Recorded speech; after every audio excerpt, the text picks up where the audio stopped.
Hello दोस्तों, स्वागत है आपका मेरे YouTube चैनल में। श्रीमद् भगवद गीता के अध्याय 4 ज्ञान कर्म संन्यास योग के बारे में इससे पहले वाले वीडियो में हमने देखा था कि श्री कृष्ण अर्जुन को दिए जा रहे दिव्य ज्ञान के आदिकालीन उद्गम को प्रकट करते हुए उसमें उसके विश्वास को पुष्ट करते हैं। वे कहते हैं कि ऐसे ज्ञानी जन फल की आकांक्षाओं को और स्वामित्व की भावना से मुक्त होकर अपने मन और बुद्धि को संयमित रखते हैं और शरीर से कर्म करते हुए भी कोई पाप अर्जित नहीं करते। भगवान कृष्ण द्वारा दिए जा रहे गीता के ज्ञान का आगे का भाग अब हम इस वीडियो में जानते हैं।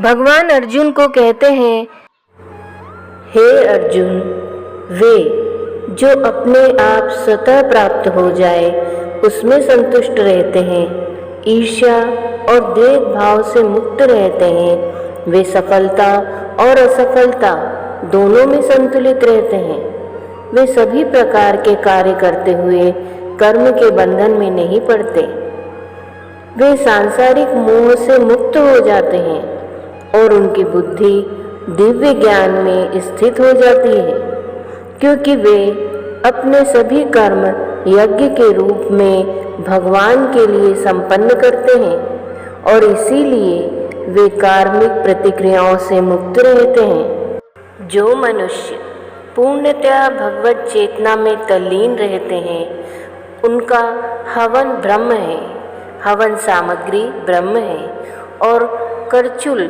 जिससे आहुति डाली जाती है वह ब्रह्म है, अर्पण कार्य ब्रह्म है और यज्ञ की अग्नि भी ब्रह्म है। ऐसे मनुष्य जो प्रत्येक वस्तु को भगवान के रूप में देखते हैं वे सहजता से उसे पा लेते हैं। कुछ योगी सांसारिक पदार्थों की आहुति देते हुए यज्ञ द्वारा देवताओं की पूजा करते हैं। अन्य लोग जो वास्तव में आराधना करते हैं वे परम सत्य ब्रह्म रूपी अग्नि में आत्माहुति देते हैं।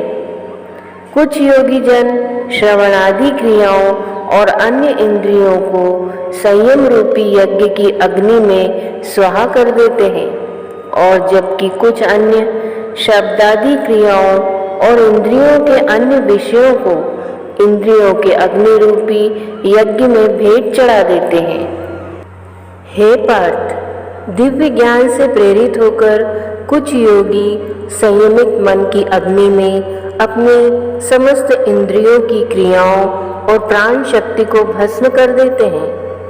कुछ लोग यज्ञ के रूप में अपनी संपत्ति को अर्पित करते हैं।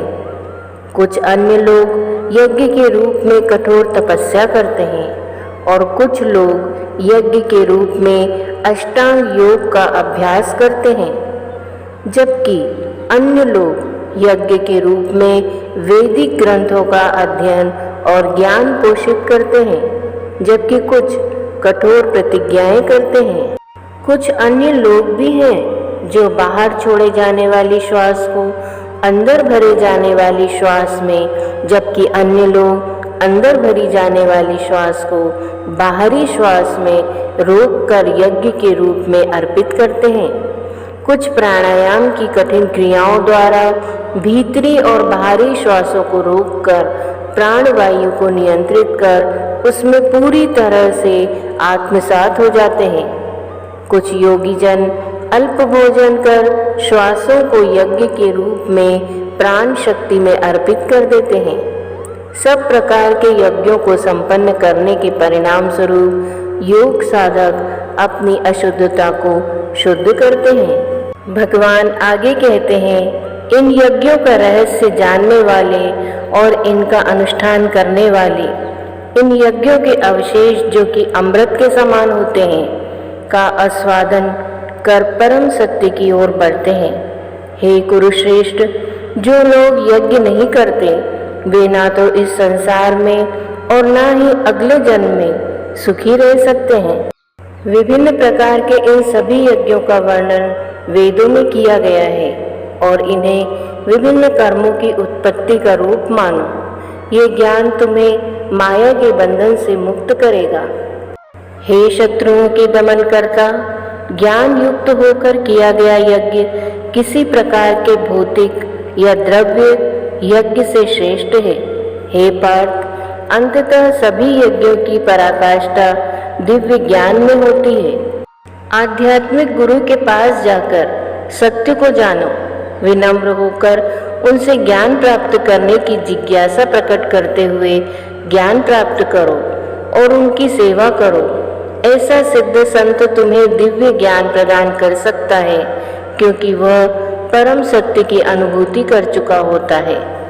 इस मार्ग का अनुसरण कर और गुरु से ज्ञानावस्था प्राप्त करने पर हे अर्जुन, तुम कभी मोह में नहीं पड़ोगे, क्योंकि इस ज्ञान के प्रकाश में तुम ये देख सकोगे कि सभी जीव परमात्मा का अंश है और वे सब मुझ में स्थित है। जिन्हें समस्त पापों का महापापी समझा जाता है, वे भी दिव्य ज्ञान की नौका में बैठकर संसार रूपी सागर को पार करने में समर्थ हो सकते हैं।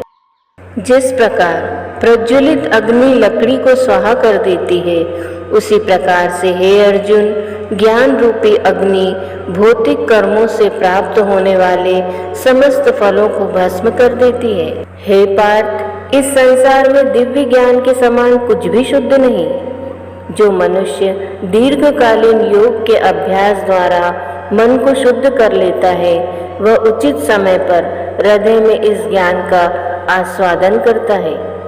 वे जिनकी श्रद्धा अगाध है और जिन्होंने अपने मन और इंद्रियों पर नियंत्रण कर लिया है, वे दिव्य ज्ञान प्राप्त कर लेते हैं। इस दिव्य ज्ञान के द्वारा वे शीघ्र ही कभी न समाप्त होने वाली परम शांति को प्राप्त कर लेते हैं।